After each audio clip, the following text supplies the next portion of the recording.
Ontnota worden de hinders bij de keuring benammen op komma en uiterlijke skymerken beoordeeld.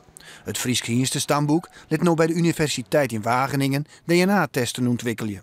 Daarmee kan gecontroleerd worden of een hinder geen drager is van een netwenske gen. Onbenne afwijkingen bij een falen, maar die hiermee uitbonden worden.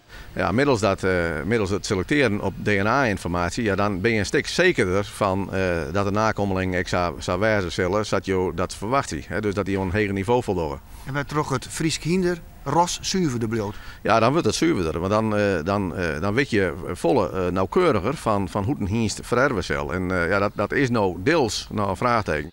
De keuring van het Fries Hienstenstamboek is voor de fokkers van Grutte Weerde. Als de hienst door de keuring komt en in het register bijschreven wordt, dan kan die verdekking onbeen worden. De fokkers reageren verdeeld op de nieuwe DNA-test. Ik denk dat daarmee een beetje uit het oog verloren wordt dat het Friese paard wel een Fries paard moet blijven. En dat we het Friese paard ook moeten laten zijn zoals het altijd was. Met de kenmerken van het Friese paard met veel haren eraan en de rust in het paard. Niet van die halve gekken waar je toch niks mee kunt doen. Ex-directeur Hellinga moet erkennen dat er wel gevaren zitten om deze nieuwe verplichte DNA-keuring. Ja, dat zou kennen. Dat is net alleen dit soort geen kennen, alleen vinden voor de negatieve geen, maar ook voor de positieve geen.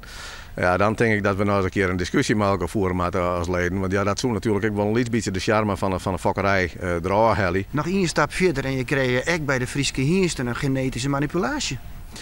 Ja, dat is nog weer een stap verder.